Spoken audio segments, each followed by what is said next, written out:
Y, and Z. Here's what matches up with that. Well, and we These have a either do or limited don't. pool of these funds left too, so I agree, I think we need to be a lot more strategic about what we're funding. Yeah, Yeah, It's gonna be great. agreed. yeah. Okay, That'll be a fun discussion. All right, move. Vehement agreement on that. yeah, great. There we go. All right, I guess we're on to the. Okay, it's 8:09, we're on schedule.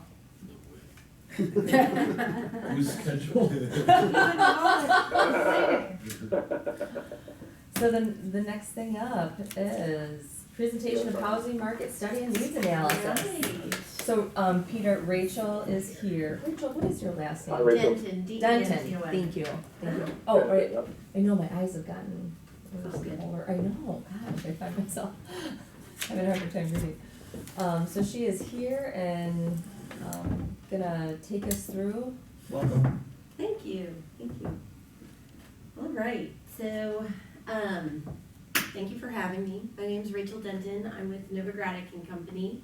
And this is just kind of the final recap of the findings from the analysis that we've completed over the past several months. And what I've kind of focused the presentation on is really the 10 community questions that were in the RFP, and then touched on, again, some of the recommendations that I know Julia has already gone over in some of the previous presentations that she's made to you all.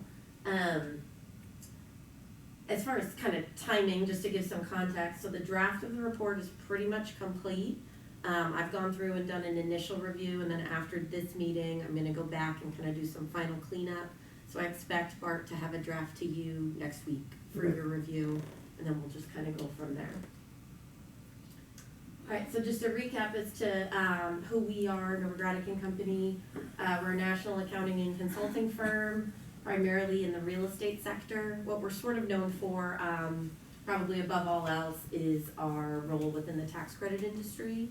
But really our service area sort of expands all areas of real estate on both the sort of practical accounting and market study and valuation side, as well as our consulting business. I'm a partner within our valuation division. So we do market studies, appraisals, rent comp studies, and then also kind of larger scale housing studies like this that's more sort of in our consulting practice area.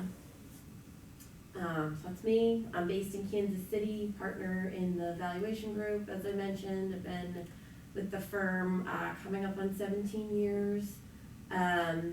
Really my sort of focus when I first joined the firm was definitely more sort of in the tax credit world, working with developers and investors that are looking at individual sort of tax credit investments. But over the past 5 years or so, I've really started to expand some of my practice area to include more of the housing studies and sort of larger city and county-wide assessments, so similar to what we did here for Shorewood.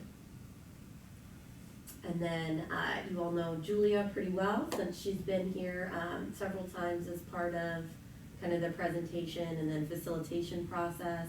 She's been with the firm almost as long as me, and she really has kind of the technical background within the statistical and modeling side of things, and as I'm sure you're all aware, is great at the public facilitation and really getting involved with the community on these engagements. All right, so just kind of summary of project to recap. I kind of think of the final deliverable as sort of 3 components. You have the data collection component, which is really the largest piece. That data collection includes the secondary data and then all of the primary data. And then all of that data collection, we pulled together and analyzed with the ultimate goal of answering the community questions and recommendations as outlined in the RFP. So this is what the final report, kind of the order of how data will be presented, just kind of going over the scope of work, the data sources used, our methodology, then kind of going into, more sort of the nuts and bolts of the demographic analysis, economic analysis, looking at housing both from an existing supply perspective and then sort of transitioning that into what does the future look in terms of housing, conducting a demand analysis, identifying where gaps in the housing supply might exist. And then really the public participation component is kind of, has occurred throughout this process and is incorporated throughout the document in terms of the stakeholder listening sessions that we had, the online survey, additional interviews with market participants, and then also interviews with area property managers to get a really good handle on the existing multifamily supply in the market. So as far as our methodology, we really took a sort of two-prong approach. We have the secondary data component, that's more kind of your published sources, HUD, Bureau of Labor Statistics, ESRI, which is one of the proprietary demographic providers we use, the Census Bureau, and then various local sources, and then the primary data analysis. So here, just kind of recap sort of the total participation numbers that we had for those sources. So we did 16 rental housing supply interviews. Those are of existing multifamily projects in Shorewood. 4 interviews with local realtors, kind of above and beyond the public listening sessions, where we had 43 participants, and that was split between, if you recall, between a morning session split up into 2, and then an evening session, and then the online survey that Julia developed in conjunction with the village, and we had a total of 402 responses there. Is that 16 rental housing, what's the universe of that? Like how, is that? So 16 total properties, I guess. So as far as units, No, I mean, how many, that's So not 16 that's not properties. apartment building, rental housing could be duplexes or single family houses So too. this 16 rental apartment housing is buildings. more like what you would think of as traditional multifamily. So, like the Oaks property would be one of the properties surveyed. So that would be more in the, what I would call kind of a traditional apartment community. I mean, was that like an email survey you sent to people, or you called people? We call and speak with managers or owners directly.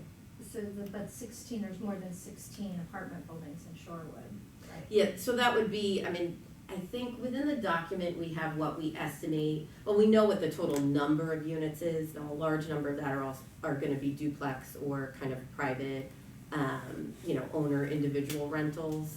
So those are kind of separate. We look at that supply, but that's not so much where, you're going to call and do an interview with a traditional property Well, manager. I'm just trying to get a sense of the 16, was that like a random sample of 100 apartment buildings in town, or how did you? We tried to do a fairly comprehensive survey, and that is, I'd have to pull the total unit count from the report to be able to tell percentage-wise, but it's a substantive portion of multifamily rentals. So you did 16 interviews.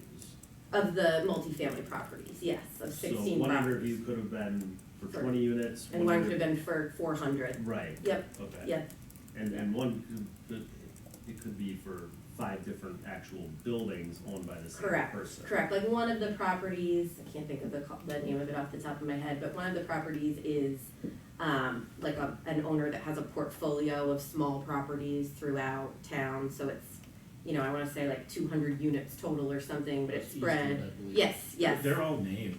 Yes. Yeah, right, okay. So that it's makes spread, sense. throughout. So, if you look at it on a unit count, it's a fairly sizable portion of the total multifamily. It's pretty much impossible to get down, to the exact number, a total number of apartment communities. And it's, in Shorewood, it's a little bit more complicated by the fact that you do have this duplex market too that's so active. Alright, so these were the 10 questions, sort of categories that we were tasked with answering as part of the housing study. So I'm gonna kind of go through each one and highlight a few key points from the report. It's certainly not, a comprehensive answer to each question here, but I just kind of wanted to highlight a few things in advance of you seeing the final report. So the first question is, what are the current demographic and economic characteristics of households living in Shorewood? What can Shorewood expect with respect to changing demographic and economic characteristics in the next 2 to 5 years 10 years, and 15 years. So this is really questions 1 and 2, kind of dealing with the kind of more wonky numbers side of things. So a few things to sort of highlight here. You can see in the chart up there sort of historical trends in terms of population over time, broadly speaking, back to, 1970, that goes back to a slight overall decline, but generally population is stabilized. Not particularly atypical for the age and type of community here. What is interesting is that Shorewood is really projected to level off moving forward, whereas one of the comparative communities that we considered Whitefish Bay is actually supposed to experience an increase in population over this time. Some of that, it's hard to say what is sort of contributing to that. It's, I'm sure, a variety of factors: lack of developable land, lack of supply, maybe driving that. But just something to kind of look at in terms of population growth expectations, which certainly plays into demand. And then because we have this sort of phenomenon occurring here where average household size is decreasing, households are actually projected to increase slightly over the next few decades. And then this chart on the bottom just sort of shows the spatial distribution of where the population sort of lives. Broadly speaking, the areas are more populated in the eastern portion of the village, and then less so as you move west.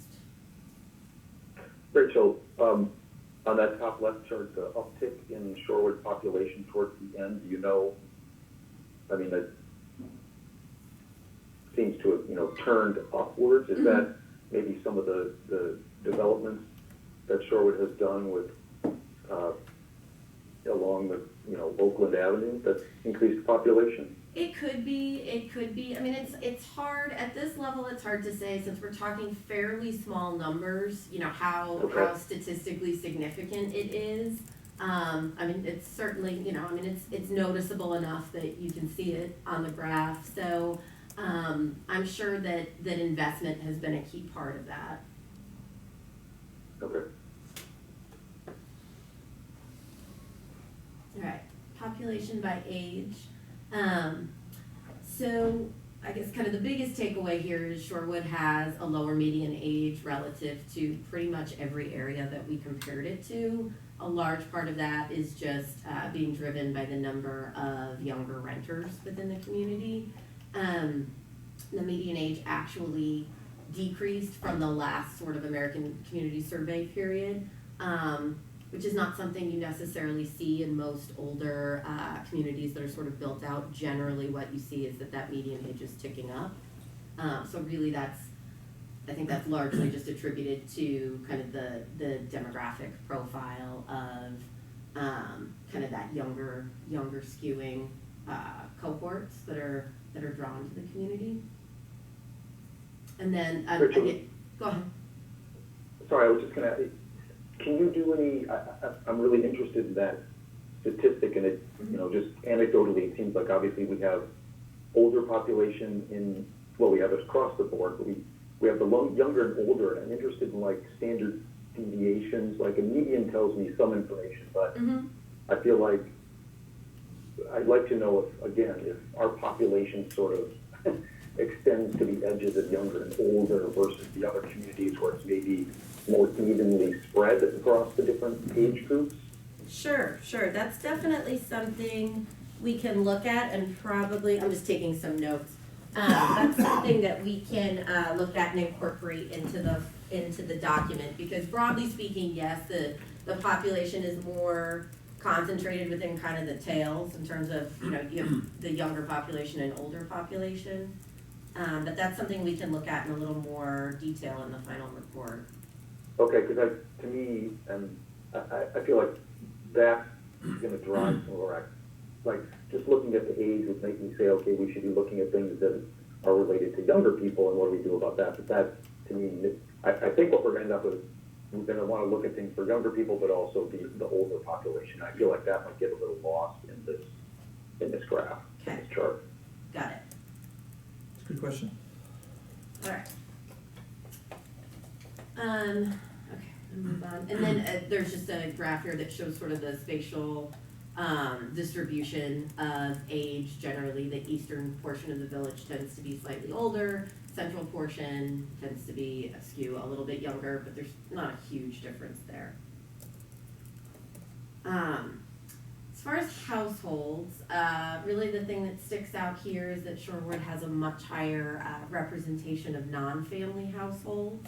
It all kind of ties back to sort of the median age and age representation and what type of households are in the community. So you can see they're significantly higher than Milwaukee at large, the state, and then the nation. And then as far as where these non-family households are clustered, it tends to be, again, where sort of more of those rental communities are. And in terms of income. Sorry, just on that again. Sure. And again, do you attribute that again to the younger population of obviously the Yes. population Yes. driving that, right? Okay. Yep, exactly. And then median household income. So a couple interesting things here that we kind of dig into the data a little bit more in the report, but the median household income is lower than some of the comparable communities, as you can see, but three sort of things as terms of how the data is distributed. So you can see on the graph that Shorewood has a considerably lower overall median household income than, say, Whitefish Bay. But when you actually dig down and look at that distribution based on owners versus renters, the owner differential between Shorewood and Whitefish Bay is minimal. So Whitefish Bay is around 125,000 median household income for owner-occupied households, whereas Shorewood's 120. So very, very similar. Really, the main disparity